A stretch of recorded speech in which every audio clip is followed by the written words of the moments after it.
pretty dresses or things like that. And Astrid Kirk, who was a good friend of the Beatles, who was engaged to the one that died in Hamburg, she helped us at the idea of having these black trousers and white frilly blouses on. So a tiny bit of frill, but not a little bit, not too much. A nod to a frill. And hardly any makeup. Yes, and then it's a very cool thing to look back on, I have to say. How do you feel about it now? That whole look and the way you came across.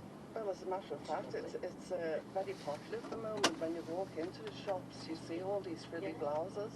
Yeah, all the frilly blouses are coming back, and also the trousers with the little slit at the front. Yes. What we used to call then they call them bootleg trousers now, don't they? They are.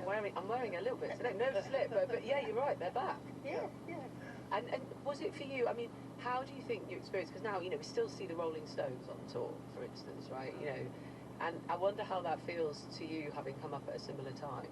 Well, as a matter of fact, we are starting off again.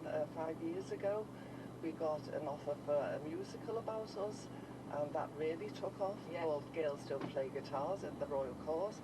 And now we've just recorded a new album with the two girls who played Pam and Val in the musical, and of course the book. Yes, tells which is what we're talking about, and many stories in there. But I suppose it's also just that, what the lives were like for you being in the first situation of a female rock band here, and how it was for the men as well. It is different, isn't it?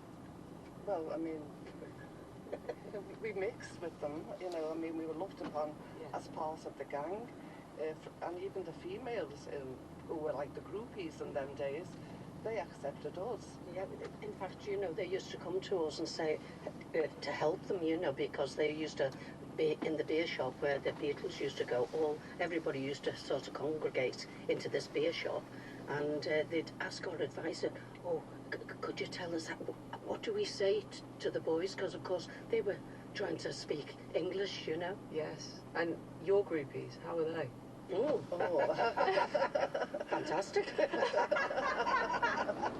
Our husbands always said they were our first groupies. Yeah, and I feel there was a lot more that was about to be said here. Yeah, that's true. Read the book. All right, well, that's a good plug. We'll end it on that. But, I don't get often the chance to ask female rock bands about their groupies. Yeah. It's certainly a different lens on it. Mary McGlory, Sylvia Saunders, all the best with it. The book is called The Live and Birds, Our Life in Britain's First Female Rock and Roll Band. Thank you very much. Thank you. Indeed. Many messages coming in about your response to the fact that we've just had that report in from the Ombudsman, Parliamentary Ombudsman, regarding talking about the WASPy women and the campaign there, and whether the communications were fair or not, and messages along the lines of whether you've been affected or not coming in. And just to say, the key line of that as we're going through it is that the Department for Work and Pensions have failed, this is what the Parliamentary Ombudsman has found, to adequately inform thousands of women that the state pension age had changed. The DWP has not acknowledged its failings or put things right for those women affected. The report says women should be compensated. And messages here: I have worked for 40 years, I live with heart failure, the rise in age means I'll have to keep working. I want the choice to retire with the state pension I've paid for now. It's highly unlikely I'll get to 67. Like many women, I have also cared for loved ones too. Much of my paid work has been part-time. The government should listen to women who are like me and understand that maybe 40 years of work is enough. That's from Jellica. Thank you very much, and more messages I'll come back to. But let me tell you who's just walked into the studio. We've gone from rock bands to rock star gynecologists. I can't always say that, but she's referred to by some as social media's resident gynecologist. Dr. Jen Gunter, is a doctor and author based in California with a serious online following. In her first major book, The Vagina Bible, she called out products marketed to women which claim to address our neglected health issues but have no evidence, could be harmful. In her latest book, simply called Blood, she tackles the menstrual cycle and myths, ancient and modern, associated with it. She also looks at contraception and abortion, both hot topics, well, all of the time, but especially in America at the moment. A reminder, since Roe v. Wade was overturned in June 2022, 14 states have enacted near total abortion bans, while 7 states now limit the procedure somewhere between 12 and 18 weeks gestation. At the same time, other states have enacted laws to protect abortion rights. We will perhaps get to that, but just to paint a bit of an image of the country you're coming to us from this morning, Jen. I mean, I know you're not from there, from Canada originally, but good morning. Why blood? Why have you gone to this, the science, medicine and mythology of menstruation? Well, thanks for having me. Yeah, I felt this was the third in the series. I had written about the vagina and vulva, I'd written about menopause, and I thought, this is the last piece of gynecological information I think that's missing from the repertoire. And what are you trying to get across, perhaps, in terms of the gaps? Well, I hear so often from women that, why didn't I know this? Why didn't I know this? Whether it's with dealing with disinformation online or not being heard in the doctor's office or just not even knowing how their body works. And I really wanted to provide them that information so they wouldn't feel like that they would know how everything was working and know how to seek care when they need it. One of the examples, I'm happy to be able to get straight to this, that was a bit of a light bulb moment for you was menstrual diarrhea. Should we get there? Yeah, I'm always happy to talk about it. Yeah, I as a teen, had terrible menstrual diarrhea. I mean, it's silly to call it terrible, because if you've had it, that's really what you don't need to qualify it. And I thought that was just me. I thought I was uniquely broken. I'd never heard about it. I'd never read about it. Not that there were many places to read about periods, in the 1980s. And it wasn't until I got into medical school and heard a lecture about the hormones called prostaglandins that I put two and two together, and I was having a normal experience. And, then I was able to get on the birth control pill, and that corrected things significantly. And I spent, probably 10 years of my life suffering needlessly. Sorry, and what you heard about was the reason why that happened. Exactly. So it was a lecture on hormones called prostaglandins, and they're made at sites with injury and inflammation, and they can cause diarrhea, some kinds of prostaglandins, and we make prostaglandins when we menstruate.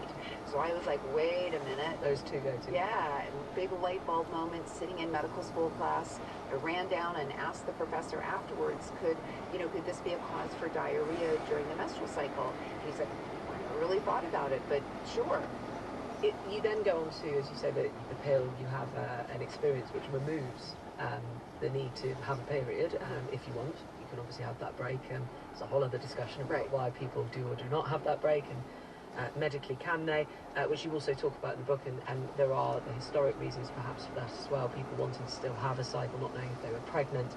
But going to your experience, because I'm aware that we're talking, and you're very aware of this, in an era of people sharing information wrongly online, but also there are trends, and one of the trends is moving away, for some women, from those sorts of pills, from that sort of hormonal contraception, and over fears of the side effects, mood changes, and also the feeling that they can naturally cycle and chart it and still be able to stop themselves from getting pregnant. What do you make of some of the concerns women are sharing about being on hormonal contraception, when for some it can really improve their life not having a period? Yeah, so it's always hard to parse what people are talking about online, because you don't ever have the full story. So you never know what was presented to that person in the office. You don't know if they were completely dismissed, if they were going in and having symptoms dismissed. You don't know what their medical background is. You don't have anything, so it's very difficult to comment on it. But there is a bit of a demonization by some at the moment, isn't there is. And also based on real experience, if they've had bad side effects. So there definitely are people who have side effects on the pill. There's people who have side effects with any medication. And I would say undoubtedly people have their side effects dismissed, especially women. But I would also caution that, especially in the United States, there's a big overlap between sort of the anti-pill brigade and right-wing sort of desires to take contraception away from women altogether. So it's very important to kind of understand where the person who's spreading the information is coming from. And that's not always easy to tell.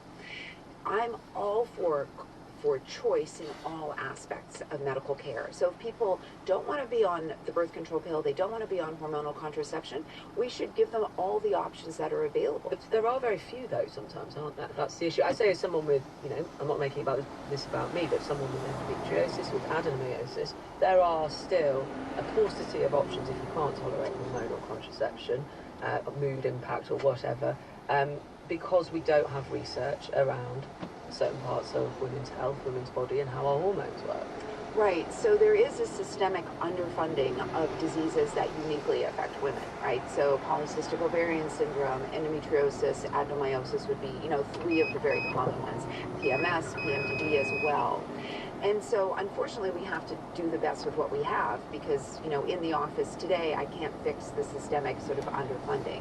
And it's true, we absolutely need much more research, but because we don't understand even the basic biology, for example, of endometriosis, it's very hard to come up with a better drug. So when people can't tolerate hormonal contraception, then we just have to come up with the other options that we have available. And, there are a variety of different ones, some better than others. Also for endometriosis, there's surgical interventions, obviously, as well. Do you feel concerned in where you live now in America that there is this conflation, as you were starting to talk about there, between people's political views and the medical rights of women, and are you concerned that Roe v. Wade being overturned could lead to hormonal contraception being taken away in some states? Oh, absolutely. Absolutely. We're on the track in the United States to absolutely not, there's a fear about, certainly if Donald Trump's elected, a national abortion ban. There's fear that in the states that have already banned abortion, that we'll start to see, banning of IUDs and hormonal contraception and everything. It's all connected. And what a lot of people are unaware of is there's a big connection with the wellness industry and these type of leanings as well. And so often it's kind of a soft sell into it. And unfortunately, there are many gaps in medicine. What do you mean the links with wellness? Oh, so, a lot of wellness is about moving away from, any kind of medication. But many of these people also have right-wing associations. They're wanting people to have a traditional home life. They want women to not go to work. You want to stay at home. You're going to care for your period at home. You're going to do all of these things. So how does somebody care for their period if they're going to be a surgeon? Well, the answer is you don't become a surgeon. You stay at home. So, okay, that's interesting because, wellness also sometimes gets associated with phrases like woo-woo, and it wouldn't be associated with right-wing politics necessarily. It would be associated with, we don't want to go anywhere near big pharma, we don't want to support big capitalism. It might be the other side of the political spectrum. Well, I would say that when you go extreme in both directions, you start to meet, right? So when you go all the way around to the left and you go all the way around to the right, you're kind of you've come to the sort of the same position. And when I look on Instagram and I see a profile from someone who calls herself a Jesus-loving mama, and I see who's espousing very right-wing values, and I see someone from a natural-loving mama, and she's exposing very left-wing values, and their Instagram pages look almost identical. Oh, interesting. And I mentioned when I was talking about you coming on the programme today, I mentioned your concern about this critical point when it comes to not just women's health, but information, I suppose, generally. But from your lens, how concerned are you about voices like yours versus other voices which perhaps don't have as much, or certainly don't have as much information? Yeah, so propaganda is a real problem, and disinformation is a real problem, and not listening to women when they're having concerns about their health is a real problem. And so I think that now more than ever, we really need to be teaching people about their bodies and how they work so they can advocate for the care they deserve. They can advocate for politicians to do the right thing, to actually provide the funding to close those gaps that people are taking advantage of. I mean, top US anti-vaxxers are also wellness influencers, so there are things coming together. But I suppose it's that line between so-called empowerment and advocating, and then not just going off on your own track and believing something that's not true. Yeah, I mean, it's very difficult for people to assess the quality of health information online, because if you just do a Google search, there are so many data voids out there. The way people manipulate search engines is search engine optimization. It can be very difficult unless you actually know how to search for something. So that's why teaching people how they need to step back each time they see information online to do the search correctly so they can validate what they're listening to. And if they find out the influencer they're following is spreading disinformation, they should really think about making a conscious choice not to be involved with that person. Because if there's been one piece of disinformation, there's almost certainly going to be another. It is a minefield, and you might not even be feeling very well while you're trying to get through it. That's the other side of it. Dr. Jen Brinter, thank you for... There's a very good illustration on the front of a droplet going down the page within a V. Perhaps I'll hark back to your previous book about the vagina Bible. It's a science, medicine and mythology illustration. Thank you very much for coming to talk to us today. Now, data published in the last hour by the Department of Work and Pensions, we've heard a bit about that department already this morning because of pensions, shows that child poverty in the UK has increased by 100,000 to 4.3 million. These statistics illustrate the overall proportion of UK children in poverty, but also provide a breakdown of, for example, the number of those who are part of working families on low incomes, those from ethnic minority backgrounds, families headed by a single parent, and also where there are more than 3 children. I'm joined by Joe, a lone parent living in Greater Manchester on a low income with a 14-year-old son. But first, Sarah Ogilvie, Policy Director at Child Poverty Action Group, a charity campaigning for an end to child poverty in the UK and for a better deal for low-income families, is with me. The figures then, are you surprised by this increase in the numbers of children living in poverty? Good morning. Morning, Emma. I mean, I'm gutted to be sitting here talking about a record number of children living in poverty in the UK. I work on this issue every day, and actually the numbers still do shock me every time I hear it. You kind of have to let it sink in that it's 4 million kids living in poverty here. Most of us, I think, you want the best for kids, you know, whether it's your own kids, your nieces and nephews, the kids that you see walking to school or in the playground. So this really goes against your human instinct, I think. But having said all of that, if the question is, am I surprised? The answer has to be no, because this has been a trend for recent years, really, and it's a sign that we're doing something wrong, sadly. The government says in a statement today there are 1.1 million fewer people in absolute poverty after housing costs since 2010, including 100,000 children. I've also got a statement here from the Department for Work and Pensions. This is Secretary of State for Work and Pensions, Mel Stride, who's talked about knowing that the last few years have been tough with the aftershocks of COVID, the war of Ukraine driving up inflation and the cost of living pressures. That's why Mel Stride says we stepped in with the biggest cost of living package in Europe with an average of £3,800 per household, and this unprecedented support prevented 1.3 million people falling into poverty in 2022 to 2023. I could carry on talking about delivering tax cuts, but what is your response to that? I mean, the government likes to use absolute poverty figures, but the truth is absolute poverty should never go up. That's comparing living standards to how they were in 2010. So if they are going backwards, and they are actually, for child poverty, starting to go backwards, and that is a real sign that things are going massively wrong. But really, poverty is about how you engage in relation to the society that you live in. You know, can kids have the things that they need to have a decent childhood? And today's stats actually show that they don't. Let me bring in Joe for now, and if I can, I'll come back to you, Sarah, but let's hear from you. Joe, good morning. Good morning, Emma. Could you tell us a bit about the situation, the financial situation you and your son now find yourselves in? So we live below the medium poverty line, and the reality of that is really limited experiences for my son. And actually, I asked my son if he could speak to you, what he would say. So can I share that? Of course. I asked him what he would say to you about a life in poverty if he was speaking to you, and he said, your dreams fade away. You look around you, and if you live in an impoverished area, you look around you and you see older people who are grey, who are heavy, and you think, this is my future.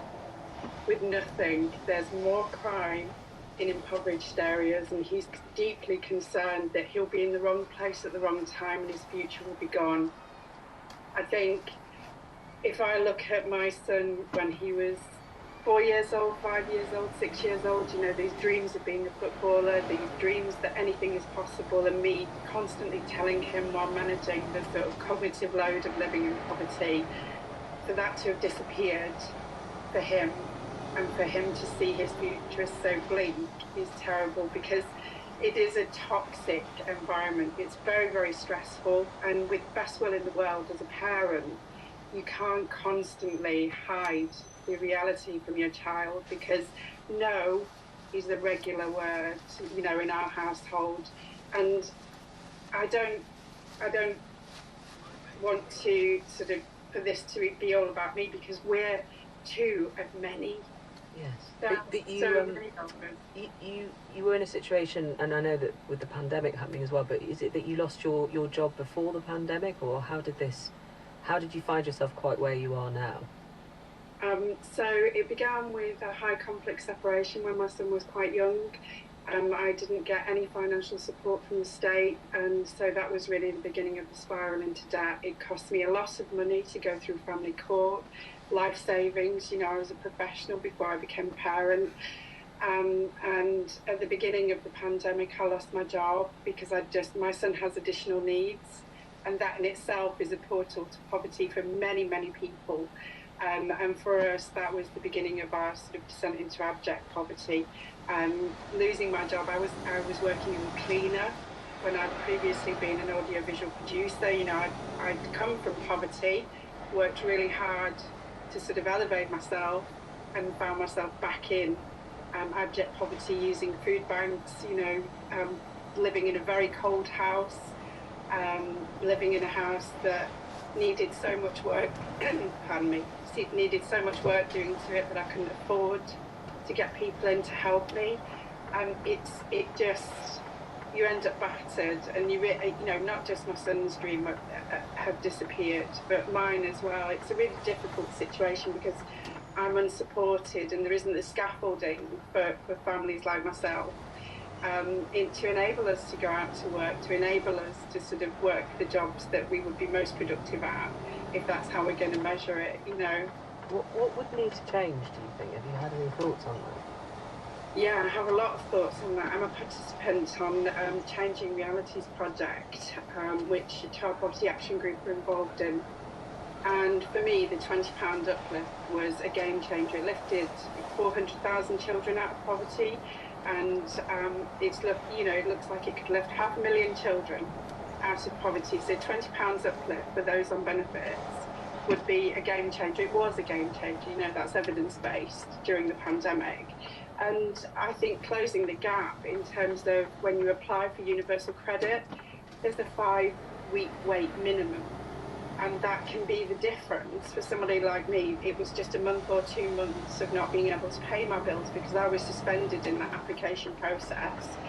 And that absolutely changed everything. I ended up in debt. You can't come back from that because you've got no way to replenish that money.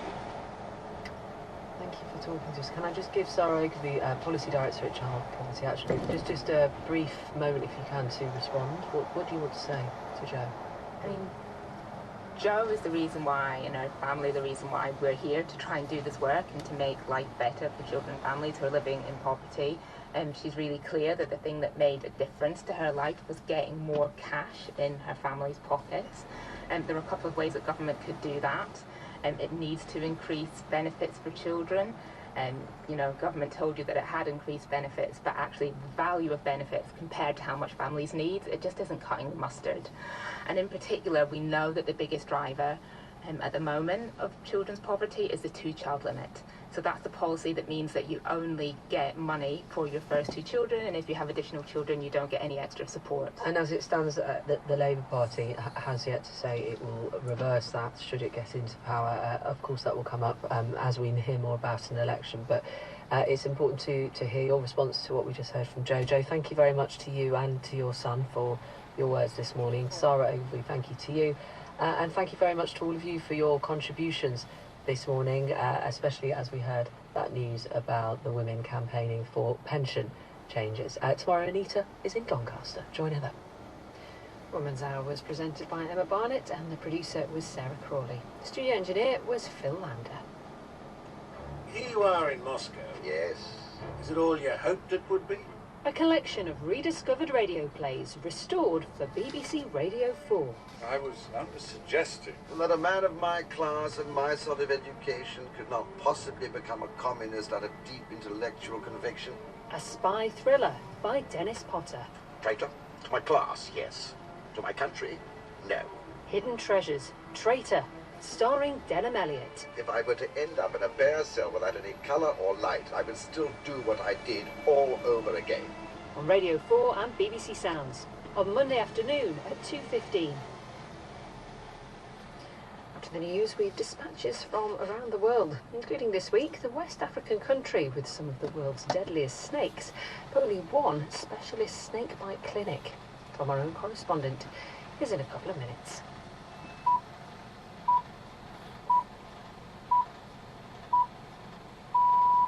BBC News at 11 o'clock.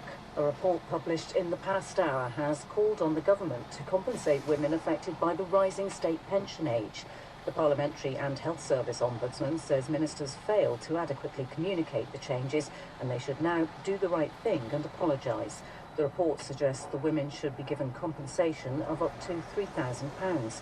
The Conservative peer Baroness Ros Altman, who's a former pensions minister, says it's an injustice for millions of women. The sadness is that government made these changes in 1995 on the basis that it would start in 2010, and specifically the government at that time said that is to give people a chance to plan ahead. The problem is they didn't tell the women who were affected what was happening. They just kind of assumed that everyone would know.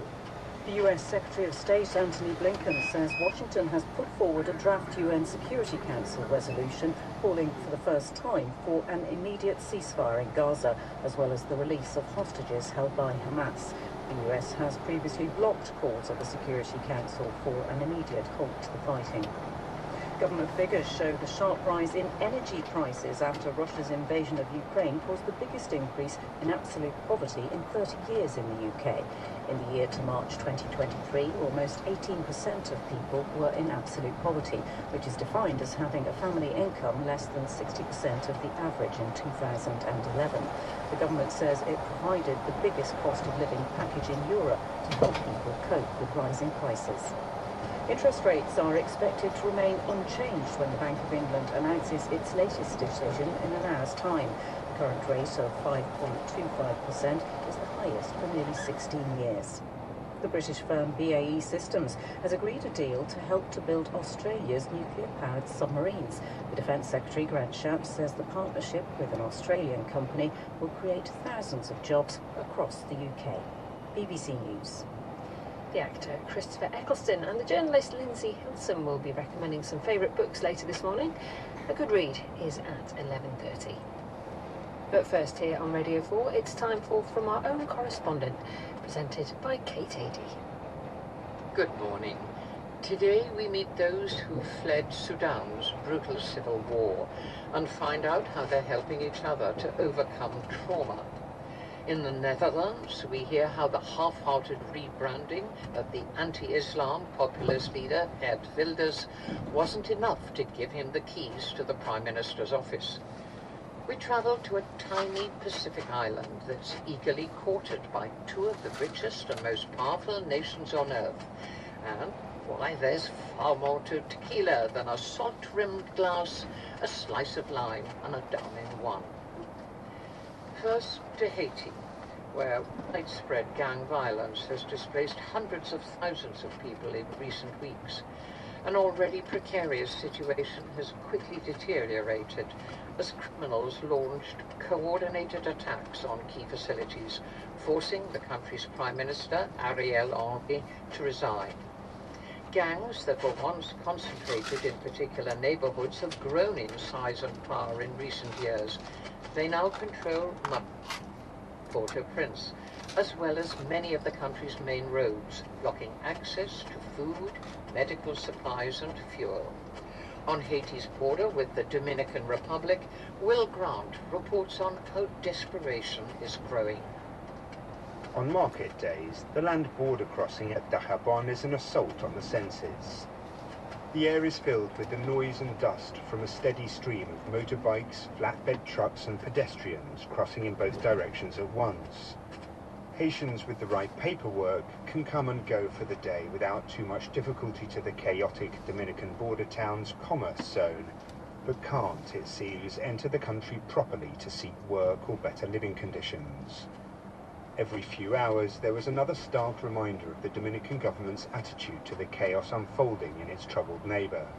A truck from the immigration authority would pull up and dozens of undocumented Haitians disembarked, 6 or 7 vehicles arriving over the course of each day. The message from the Dominicans seemed clear. No matter how hard things get on the other side of the London, to escape it. The Massacre River was originally named after the murder of a group of French buccaneers in the 18th century, but today massacre still feels an apt word to use about Haiti's plight. The UN estimates that more than 1.4 million people in the capital, Port-au-Prince, are facing starvation and famine-like conditions. Fearsome gangs roam the streets, ransacking and killing and targeting government buildings. A shocking 360,000 people have been internally displaced by the lawlessness and political instability. On the bridge over the river's muddy water, thousands of day trippers leave Haiti from early morning, carrying very little, and return later in the day fully stocked, bringing back everything they're struggling to find at home, from pineapples and yams to bottled water and construction materials.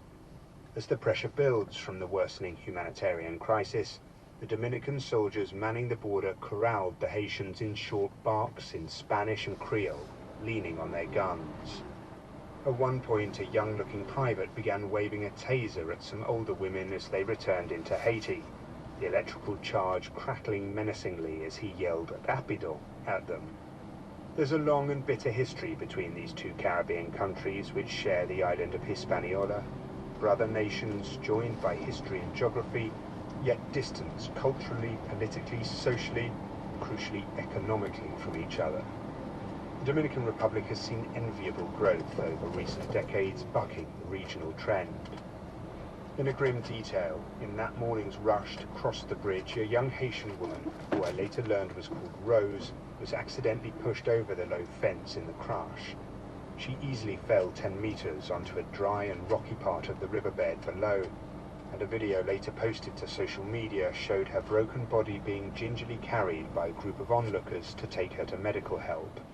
Miraculously, she survived with just fractured bones. As for us, stuck for days in Dajabon, the message had been consistent and clear. This border crossing is closed to foreigners, the troops told us over and again. The Dominican Republic will not let you enter Haiti this way. Gradually, though, that position began to soften, but a new instruction was added. We could get into Haiti, they clarified, if we could obtain written permission from the Haitian government to do so. Given the story we were trying to cover was the complete absence of a functioning administration in Haiti, that request seemed illogical at best, if not obtuse. After more phone calls, we found ourselves sat in the stifling heat of the Haitian consulate in Dajabon, trying to persuade Haitian diplomats to help us in a strange combination of French, Spanish and English. Ultimately, we ended up with the same basic answer: no. Beginning to think about throwing in the towel, a friend suddenly texted me to say the Haitian letter requirement had been jettisoned. To cut a long and very bureaucratic story short, the next day our passports were stamped to exit the Dominican Republic, and carrying our bags and kit on our shoulders, we crossed the border into Haiti on foot. On the other side, in what seemed a sign of how few foreigners had made it over in recent weeks, the official at passport control was fast asleep at his desk when we appeared at his window. He woke with a start when we rapped on the desk and began shuffling papers and handing us forms to fill out. Through the door in the office, we could see the extent of the snarled traffic to reach the bridge. The flatbed trucks stretched back for hundreds of meters, their engines revving endlessly. Haiti's humanitarian need is now critical, yet aid only trickles in, meaning these traders were among the sole sources of supplies into the country. Thump went the official stamp in my passport. "Bienvenue," he said. Well, Grant. Last April, a vicious civil war erupted in Sudan between rival military forces, the Sudanese army and the paramilitary Rapid Support Forces. Millions of people have been displaced within the country, and more than 1 million have fled to neighboring countries. The violence in Darfur in western Sudan has been particularly intense, forcing hundreds of thousands of people to cross the border into Chad. Our correspondent, Mercy Juma, reports from Adre, an important crossing point for those fleeing Sudan. This would be my second time on the border between Chad and Sudan. It's been almost a year since war broke out in Sudan, and one of the few ways to get to the heart of the story has been through its western neighbor. On the journey there, I kept thinking of all the people who had shared their stories with me on my first visit. Are they still there? How are they holding up? Did those who had lost touch with their loved ones reunite with them? Touchdown, the heat was the same. I could feel the sun in my bones. But many other things had changed. At the border town of Adre, the first batch of refugees who had crossed over to Chad at the beginning of the war have been relocated to another camp several hours away.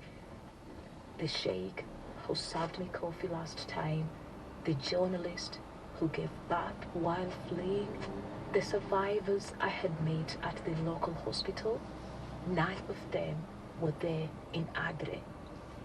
Humanitarian organizations have also now set up permanent bases and offices near the refugee camps. There are off-road 4x4s parked in every street you walk through. Not much has changed in the refugee camps at the border though. They are still full. More people are coming in from Sudan every day. The queues at the water pumps are endless, and the local health facility is still overflowing with patients. Just like last time, there are hundreds of people with gunshot wounds being nursed there. There are not enough beds, and some are forced to sleep on the floor. Many have severe injuries, with metal pins protruding from their limbs. The Malnutrition Stabilization Center is treating dozens of severely malnourished children. More than 600,000 people have fled Sudan to come to Chad. Almost all of them have seen or experienced violence. Everyone I met knew someone who has been killed